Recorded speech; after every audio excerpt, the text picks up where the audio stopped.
ছোট ছোট ভাই বোনেরা, আজ আমি তোমাদের জন্য ক্লাস 10 মাধ্যমিক 2026 সাহিত্য চর্চা থেকে 10টি লং টাইপ কোয়েশ্চেন সাজেশন নিয়ে এসেছি। এই প্রশ্নগুলো প্রায় বছরই রিপিটেশন হয়েছে। এই বছরের জন্য এই প্রশ্নগুলি খুবই গুরুত্বপূর্ণ। তোমরা মনোযোগ সহকারে পুরো ভিডিওটি দেখো। আশা করছি ভিডিওটি তোমাদের জন্য হেল্পফুল হবে। তাহলে চলো আজকের ক্লাসটি শুরু করি। আর হ্যাঁ, আমি বলতে চাইছি তোমরা পাঠ্য বইটা ভালো করে ফলো করো, তারপর এই প্রশ্নগুলো পড়ো, দেখো তোমরা সহজেই মনে রাখতে পারবে। আশা করছি বোঝা গেছে। চলো তাহলে আমরা আজকের প্রশ্নগুলির দিকে যাই। তাহলে আজকে প্রথমে আমরা প্রশ্নগুলো দেখে নিই যে কোন কোন প্রশ্নগুলো পড়বে, তারপর সেগুলোর উত্তরও তোমাদেরকে বুঝিয়ে দেব। তাহলে প্রথম প্রশ্ন কি আছে? জ্ঞানচক্ষু থেকে জ্ঞানচক্ষু গল্পে কুসংস্কার ও শিক্ষার দ্বন্দ্ব তুলে ধরো। দ্বিতীয় প্রশ্ন, অদল বদল গল্পে মানবিক সম্পর্কের প্রকৃতি ব্যাখ্যা করো। আর হ্যাঁ, এখানে যে স্টার চিহ্নগুলো দেওয়া আছে এটির মানে হচ্ছে কোন প্রশ্নটি কতটা গুরুত্বপূর্ণ। তৃতীয় প্রশ্ন, নদীর বিদ্রোহ গল্পে মানুষের বিরুদ্ধে প্রকৃতির প্রতিবাদ কিভাবে ফুটে উঠেছে। চতুর্থ প্রশ্ন, অসুখী একজন কবিতায় কবির দৃষ্টিভঙ্গি ব্যাখ্যা করো। প্রলয়োল্লাস কবিতায় বিদ্রোহ ও ধ্বংসের শক্তির চিত্র তুলে ধরো। 6 নম্বর প্রশ্ন, সিন্ধু তীরে কবিতায় প্রেম ও বিরহের প্রকাশ বিশ্লেষণ করো। সপ্তম প্রশ্ন, বাংলা ভাষায় বিজ্ঞান প্রবন্ধে মাতৃভাষায় বিজ্ঞান চর্চার গুরুত্ব ব্যাখ্যা করো। অষ্টম প্রশ্ন, হারিয়ে যাওয়া কালিকলম প্রবন্ধে লেখক কী অভিমান প্রকাশ করেছেন। সিরাজউদ্দৌলা নাট্যাংশে সিরাজের ব্যক্তিত্ব ও ট্র্যাজেডির কারণ বিশ্লেষণ করো। তাহলে এই ছিল আজকে আমাদের গুরুত্বপূর্ণ প্রশ্নগুলি। এবার চলো আমরা এই প্রশ্নগুলির উত্তরের দিকে যাই। তাহলে প্রথম প্রশ্নের অ্যান্সার এখানে খুব ভালোভাবে দেওয়া আছে। তোমরা চাইলে স্ক্রিনশট করে রাখতে পারো অথবা স্ক্রিনে দেখে লিখেও নিতে পারো। জ্ঞানচক্ষু গল্পে কুসংস্কার ও শিক্ষার দ্বন্দ্ব তুলে ধরো, যে প্রথম প্রশ্নটি ছিল তার উত্তর এখানে ভালোভাবে ব্যাখ্যা করা আছে। তোমরা নিজেদের খাতায় লিখে নাও। আশাপূর্ণা দেবী রচিত জ্ঞানচক্ষু গল্পে কুসংস্কার ও শিক্ষার মধ্যে দ্বন্দ্ব সুস্পষ্টভাবে তুলে ধরা হয়েছে। গল্পে তপন নামের একটি বালক প্রথমে লেখক এবং লেখার জগৎ সম্পর্কে একটি ভুল ধারণা পোষণ করত, যা আসলে কুসংস্কারের ফল। কিন্তু পরবর্তীতে নিজের লেখা গল্পে প্রকাশিত হওয়ার পর সে উপলব্ধি করে যে লেখকেরাও সাধারণ মানুষের মতোই এবং লেখার জন্য বিশেষ কিছু জানার প্রয়োজন নেই। এই উপলব্ধি তার জ্ঞানচক্ষু খুলে দেয় এবং কুসংস্কার থেকে বেরিয়ে আসতে সাহায্য করে। গল্পে তপন প্রথমে মনে করত লেখকেরা সাধারণ মানুষের থেকে আলাদা এবং তাদের জগৎও আলাদা। সে মনে করত লেখকেরা অসাধারণ কিছু জানেন এবং তাদের জীবনও সাধারণ মানুষের থেকে ভিন্ন। এই ধারণাটি ছিল তার কুসংস্কার এবং এটি তৈরি হয়েছিল সমাজের প্রচলিত ধারণা ও গল্পের বই পড়ে। কিন্তু যখন তার নিজের লেখা গল্প পত্রিকায় প্রকাশিত হয় তখন সে বুঝতে পারে যে লেখকেরাও সাধারণ মানুষের মতোই এবং তাদের লেখার জন্য বিশেষ কিছু জানতে হয় না। তার নিজের লেখা গল্প পড়ে সে উপলব্ধি করে যে লেখার জন্য কেবল অভিজ্ঞতা ও পর্যবেক্ষণ প্রয়োজন হয়, যা সবার মধ্যেই থাকে। এই উপলব্ধি তপনের জ্ঞানচক্ষু খুলে দেয় এবং তাকে কুসংস্কার থেকে মুক্ত করে। এই গল্পে তপনের জ্ঞানচক্ষু উন্মোচনের মাধ্যমে শিক্ষার গুরুত্ব এবং কুসংস্কারের অন্ধকার থেকে বেরিয়ে আসার পথ দেখানো হয়েছে। তাহলে তোমরা এই প্রশ্নটি পজ করে লিখে নিতে পারো। দ্বিতীয় প্রশ্নটি দেখি। অদল বদল গল্পে মানবিক সম্পর্কের প্রকৃতি ব্যাখ্যা করো। সুনীল গঙ্গোপাধ্যায়ের অদল বদল গল্পে মানবিক সম্পর্কের গভীরতা ও বন্ধুত্বের নিটল চিত্র উঠে এসেছে। গল্পের দুই প্রধান চরিত্র অমৃত ও ঈশাব, যারা দুটি ভিন্ন সম্প্রদায়ের হলেও ছিল ঘনিষ্ঠ বন্ধু। হোলির দিন জামা বদলের মধ্যে দিয়ে তাদের বন্ধুত্বে এক নতুন মাত্রা যুক্ত হয়। এই বন্ধুত্ব ধর্মীয় সংকীর্ণতা ও সামাজিক সংস্কারের ঊর্ধ্বে গিয়ে গড়ে ওঠে। অমৃতের জামা গায়ে দিয়ে ঈশাব অনুভব করে এক আত্মিক বন্ধন। অমৃতের বাবার রাগ ও শাস্তির আশঙ্কায় সে নিজের মায়ের কথা ভাবে, যা ঈশাবকে প্রভাবিত করে। ঈশাব তখন অমৃতের যন্ত্রণা নিজের মতো করে উপলব্ধি করে। এই অনুভব তাদের বন্ধুত্বকে আরও মানবিক ও গভীর করে তোলে। গল্পটি ধর্ম, জাতি ও বর্ণের ভেদাভেদ অতিক্রম করে সম্পর্ক গঠনের শিক্ষা দেয়। শিশুসুলভ সরলতা ও পারস্পরিক সহানুভূতি এখানে প্রাধান্য পায়। অমৃত ও ঈশাব একে অপরের কষ্টকে অনুভব করতে শেখে, গল্পে মানবিক সম্পর্ককে শ্রদ্ধা, ভালোবাসা ও সহানুভূতির ভিত্তিতে তুলে ধরা হয়েছে। এটি সমাজে বিরাজমান সংস্কার ও ধর্মীয় বিভেদের বিরুদ্ধে প্রতিবাদের প্রতীক। শেষে প্রতিবেশীরাও তাদের থেকে মানবিকতার শিক্ষা গ্রহণ করে। এই গল্প আমাদের শেখায় হৃদয়ের বন্ধনই মানবিক সম্পর্কের প্রকৃত রূপ। তাহলে এই ছিল দ্বিতীয় প্রশ্ন। এবার চলো তৃতীয় প্রশ্নটি দেখে নিই। নদীর বিদ্রোহ গল্পে মানুষের বিরুদ্ধে প্রকৃতির প্রতিবাদ কিভাবে উঠে এসেছে? মানিক বন্দ্যোপাধ্যায় রচিত নদীর বিদ্রোহ গল্পে প্রকৃতির প্রতিশোধ ও মানুষের অজ্ঞতার ফলাফল তুলে ধরা হয়েছে। গল্পে দেখা যায় মানুষের নদীর গতিপথে বাধা সৃষ্টি করে, ফলে নদী তার স্বাভাবিক প্রবাহ হারিয়ে ফেলে। বাঁধ নির্মাণ ও খনন কাজ প্রকৃতির ভারসাম্য নষ্ট করে দেয়। এই অন্যায়ের বিরুদ্ধে নদী যেন এক জীবন্ত সত্তা হয়ে প্রতিবাদ জানায়। নদী তখন ভয়ঙ্কর রূপ ধারণ করে, বন্যার জল ছড়িয়ে গ্রাম শহর ধ্বংস করে দেয়। এই বন্যা শুধু প্রাকৃতিক বিপর্যয় নয়, মানুষের অবিমিশ্রকারিতা ও অহংকারের পরিণতি। গল্পে নদী যেন এক চরিত্র হয়ে মানুষের কৃতকর্মের প্রতিবাদ জানায়। মানুষ প্রকৃতিকে জয় করার চেষ্টা করে, কিন্তু প্রকৃতি নিজের রূপে ভয়ঙ্কর হয়ে ওঠে। এখানে লেখক প্রকৃতিকে এক স্বাধীন ও সচেতন শক্তি হিসেবে তুলে ধরেছেন। নদীর এই রূপ মানুষকে ভয় পাইয়ে দেয়, কিন্তু তা আত্মবিশ্লেষণের সুযোগও এনে দেয়। গল্পে পরিবেশের প্রতি মানবিক দায়িত্ববোধের অভাব তুলে ধরা হয়েছে। মানুষ যদি প্রকৃতির প্রতি সহানুভূতিশীল না হয়, তবে প্রকৃতি তার প্রতিশোধ নেবে। এই গল্প শুধুই একটি নদীর কথা নয়, বরং মানব সভ্যতার এক মৌলিক শিক্ষা। গল্পটি পাঠকের মনে পরিবেশ সচেতনতা ও প্রকৃতিকে শ্রদ্ধা করার বার্তা জাগায়। নদীর বিদ্রোহ আমাদের শেখায় প্রকৃতি কখনো অবহেলার বস্তু নয়, সে নিজেই শক্তি। এই ছিল তৃতীয় প্রশ্ন। তাহলে চলো চতুর্থ প্রশ্নটি দেখে নিই। অসুখী একজন কবিতায় কবির দৃষ্টিভঙ্গি ব্যাখ্যা করো। অসুখী একজন কবিতায় পাবলো নেরুদার দৃষ্টিভঙ্গি হলো যুদ্ধ এবং ধ্বংসের প্রেক্ষাপটে প্রেম ও মানবিক সম্পর্কের গভীর বেদনা এবং একাকিত্বের প্রকাশ। কবি যুদ্ধের বিভীষিকা ও তার ভয়াবহ পরিণাম তুলে ধরেছেন, যেখানে সাধারণ মানুষের জীবন, ভালোবাসার সম্পর্ক এবং প্রাকৃতিক শান্ত ও সুন্দর সব কিছুই ধ্বংস হয়ে যায়। এই কবিতার মূল দৃষ্টিভঙ্গিগুলি হলো যুদ্ধের নৃশংসতা।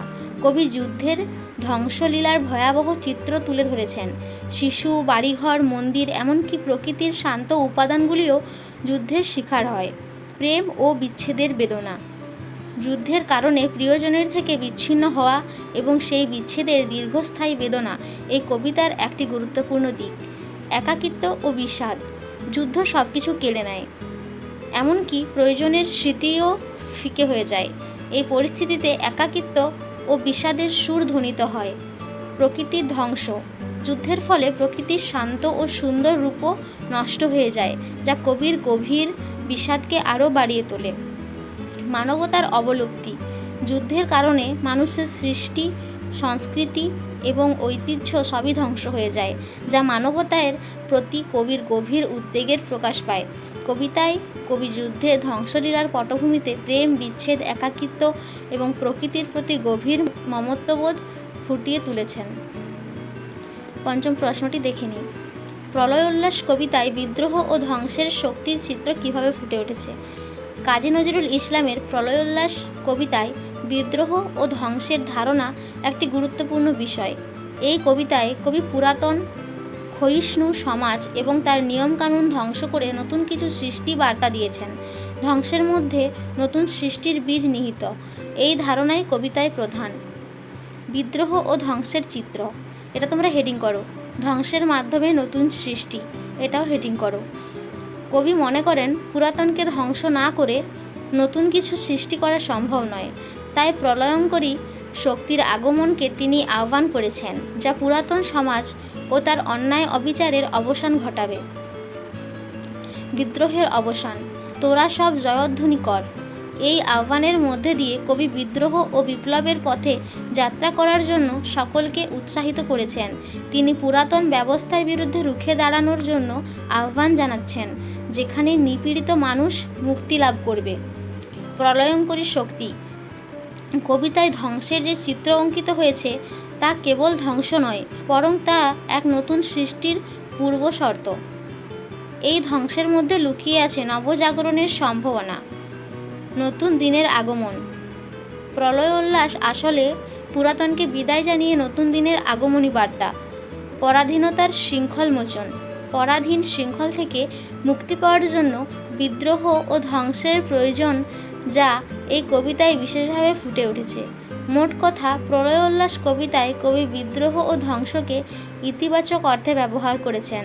তার মতে পুরাতনকে ধ্বংস করে নতুন কিছু সৃষ্টি করা সম্ভব এবং এই ধ্বংসের মধ্যে লুকিয়ে আছে এক নতুন সম্ভাবনার জগৎ। ষষ্ঠ প্রশ্ন, সিন্ধু তীরে কবিতায় প্রেম ও বিরহের প্রকাশ বিশ্লেষণ করো। সৈয়দ আলাওল রচিত সিন্ধু তীরে কবিতাটি পদ্মাবতী কাব্যের অংশ, যেখানে প্রেম ও বিরহ রূপক মাধ্যমে প্রকাশ পেয়েছে। কবিতায় পদ্মাবতী নামে এক কন্যাকে সমুদ্র তীরে অচেতন অবস্থায় পড়ে থাকতে দেখা যায়। এই অবস্থার পেছনে রয়েছে তার পিতার জন্য গভীর প্রেম, শ্রদ্ধা ও শোক। কন্যার অচেতন অবস্থা তার অন্তরের বেদনাকে বহন করে। সমুদ্র এখানে বিরহ ও গভীর প্রেমের রূপক চিত্র। সমুদ্র তীরে অবস্থান যেন প্রেম ও বেদনার বিস্তৃত মঞ্চ হয়ে দাঁড়ায়। এই কবিতায় রূপকের ব্যবহার অত্যন্ত মর্মস্পর্শী। সমুদ্র, কন্যা ও তার অবস্থান সবই এক অভ্যন্তরীণ আবেগের প্রতীক। পিতার পুণ্যের ফলে কন্যার প্রাণ ফিরে পাওয়া প্রেমের শুভ পরিণতির ইঙ্গিত দেয়। এখানে কন্যার প্রতি পিতার ভালোবাসাও বিরাট এক মানবিক মূল্যবোধ তুলে ধরে। আত্মত্যাগ, পুনর্জন্ম ও পবিত্র প্রেম কবিতায় আবেগঘন উপাদান। এই কবিতায় মিলন ও বিরহ পাশাপাশি অবস্থান করছে, যেখানে শোক থেকে আনন্দের জন্ম। কবিতার ভাষা সহজ হলেও আবেগ গভীর এবং তা মনকে ছুঁয়ে যায়। প্রেম এখানে কেবল রোমান্টিক নয়, বরং আত্মিক ও পারিবারিক স্তরে বিস্তৃত। সিন্ধু তীরে কবিতাটি প্রেম ও বিরহের এক ইন্দ্রিয় রূপক এবং মানবিক উপস্থাপনা। বাংলা ভাষায় বিজ্ঞান প্রবন্ধে মাতৃভাষায় বিজ্ঞান চর্চার গুরুত্ব ব্যাখ্যা করো।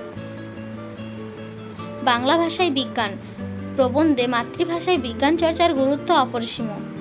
মাতৃভাষা মানুষের মন ও মনের ভাষা, তাই এই ভাষার বিজ্ঞান চর্চা করলে তা সহজে বোধগম্য হয় এবং সাধারণ মানুষের মধ্যে বিজ্ঞান চেতনার প্রসার ঘটে। মাতৃভাষায় বিজ্ঞান চর্চার গুরুত্ব, সহজবোধ্যতা। মাতৃভাষায় বিজ্ঞান শিক্ষা গ্রহণ করলে জটিল বৈজ্ঞানিক ধারণাগুলি সহজে বোঝা যায়। এতে শিক্ষার্থীদের মধ্যে বিজ্ঞান ভীতি দূর হয় এবং তাদের মধ্যে আগ্রহ বাড়ে। সৃজনশীলতা বৃদ্ধি। মাতৃভাষায় বিজ্ঞান চর্চা শিক্ষার্থীদের মধ্যে স্বাধীনভাবে চিন্তা করার এবং নতুন কিছু উদ্ভাবনের প্রবণতা বাড়ায়। চিন্তার বিকাশ।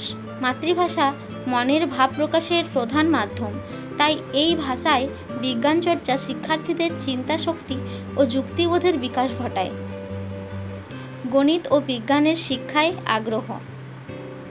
প্রাথমিক শিক্ষা থেকে মাতৃভাষায় বিজ্ঞান ও গণিত শিক্ষার প্রচলন হলে শিক্ষার্থীদের মধ্যে এই দুটি বিষয়ে আগ্রহ বাড়ে এবং তাদের মধ্যে একটি মজবুত ভিত্তি তৈরি হয়।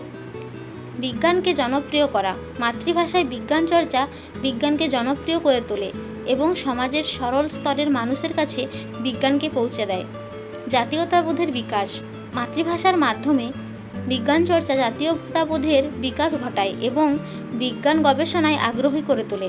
উপসংহার। মাতৃভাষায় বিজ্ঞান চর্চা একটি দেশের বিজ্ঞান ও প্রযুক্তিগত উন্নয়নের জন্য অপরিহার্য, তাই বাংলা ভাষায় বিজ্ঞান চর্চার প্রসারের জন্য উপযুক্ত পরিকাঠামো তৈরি করা উচিত এবং এই বিষয়ে সকলের সচেতন হওয়া প্রয়োজন। অষ্টম প্রশ্ন, হারিয়ে যাওয়া কালিকলম থেকে। হারিয়ে যাওয়া কালিকলম প্রবন্ধে লেখক কী অভিমান প্রকাশ করেছেন? শ্রীপান্ত রচিত হারিয়ে যাওয়া কালিকলম প্রবন্ধে লেখক এক গভীর অভিমান প্রকাশ করেছেন। এই প্রবন্ধে তিনি দুটি বিষয়ে বিশেষভাবে কষ্ট ও স্মৃতিচারণ করেছেন। প্রথমত, কালিকলমের প্রতি তার আবেগ ও স্মৃতির সম্পর্ক আজ হারিয়ে যাচ্ছে। তিনি কলমে লেখা দিনগুলির কথা মনে করে আবেগপ্রবণ হয়ে ওঠেন। এক সময় কলম ছিল অনুভব, স্পর্শ ও আত্মার প্রকাশ। আজ সেই জায়গা নিয়েছে টাইপরাইটার, কম্পিউটার ও মোবাইল স্ক্রিন। এর পরবর্তী, তার মানে কেবল প্রযুক্তির অগ্রগতির নয়, এক ঐতিহ্য হারানোর যন্ত্রণা তৈরি করে। তিনি মনে করেন আধুনিক লেখকরা আর কলমে লেখেন না, তাই লেখার আত্মিক সংযোগও হারিয়ে ফেলেছেন। লেখকের মতে টাইপ করার মধ্যে হৃদয়ের উষ্ণতা নেই। এই প্রবন্ধে এক ধরনের সাহিত্যিক অভিমান প্রকাশ পেয়েছে, যেখানে অনুভূতির স্থান দখল করেছে যন্ত্র। কলমের স্মৃতি লেখকের শৈশব ও তরুণ বয়সের সঙ্গে জড়িত আছে, তাই কালি কলম হারানো মানে তার ব্যক্তিগত ইতিহাস হারিয়ে যাওয়া। তিনি নতুন প্রযুক্তিকে সরাসরি অস্বীকার করেন না, কিন্তু তার কাছে এটি প্রাণহীন। এই অভিমান কেবল নস্টালজিয়া নয়, এক মূল্যবোধের অবক্ষয়জনিত কষ্ট। হারিয়ে যাওয়া কালিকলম প্রবন্ধে তাই দেখা যায় এক স্মৃতিময় অতীতের মধুর অভিমান। নবম প্রশ্ন, সিরাজউদ্দৌলা নাটকে সিরাজের চরিত্র ও ট্র্যাজেডির কারণ বিশ্লেষণ করো। শচীন্দ্রনাথ সেনগুপ্তের সিরাজউদ্দৌলা নাটকে সিরাজ একজন দেশপ্রেমিক, সাহসী ও ন্যায়পরায়ণ শাসক হিসেবে চিহ্নিত হলেও তার আবেগ, জেদ ও রাজনৈতিক দূরদর্শিতার অভাব তার ট্র্যাজেডির কারণ হয়ে দাঁড়ায়। সিরাজ ছিলেন দৃঢ়চেত ও দেশপ্রেমিক নবাব। তিনি ইংরেজদের বিরুদ্ধে বাংলার স্বাধীনতা রক্ষায় প্রতিজ্ঞাবদ্ধ ছিলেন। সাহস ও আত্মমর্যাদার দিক থেকে তিনি ছিলেন অনন্য। তিনি ছিলেন জেদি ও আবেগপ্রবণ প্রকৃতির। এই কারণে তিনি হঠকারী সিদ্ধান্ত নিতেন এবং পরামর্শ উপেক্ষা করতেন। ষড়যন্ত্রকারীদের সময় মতো চিহ্নিত করতে ব্যর্থ হন তিনি। রাজনৈতিক বিচক্ষণতার অভাব তার দুর্বলতা হয়ে দাঁড়ায়। মির্জাফর, রায়দুর্লভ, ঘোষরি বেগম প্রমুখ তার বিরুদ্ধে ষড়যন্ত্রে লিপ্ত হয়। সেনাবাহিনীর দুর্বলতা এবং নেতৃত্বের ঘাটতি তার পরাজয়ের অন্যতম কারণ। ইংরেজরা রবার্ট ক্লাইভের নেতৃত্বে কূটকৌশলে তাকে অপসারিত করে। মির্জাফরের বিশ্বাসঘাতকতা পলাশির যুদ্ধে তাকে বিপর্যস্ত করে। সিরাজের প্রতি জনগণের সহানুভূতির অভাব ছিল লক্ষণীয়। নাটকে তার মানবিকতা ও সহানুভূতির দিকও স্পষ্টভাবে ফুটে ওঠে। তিনি একদিকে যেমন ন্যায়ের পক্ষে দৃষ্ট ছিলেন, তেমনি আবেগ দুর্বল। ষড়যন্ত্র, রাজনৈতিক দুর্বলতা ও অভ্যন্তরীণ বিশ্বাসঘাতকতা তার পতনের মূল কারণ। এইভাবেই নাটকে সিরাজ এক ট্র্যাজিক নায়কে পরিণত হন। 10 নম্বর প্রশ্নটি স্ক্রিনে দেওয়া থাকলো, তোমরা নিজেরা চেষ্টা করো এর উত্তর করতে। ভালো লেগে থাকলে লাইক করে দিও এবং একটি কমেন্ট করে জানাতে ভুলো না। ধন্যবাদ সবাইকে।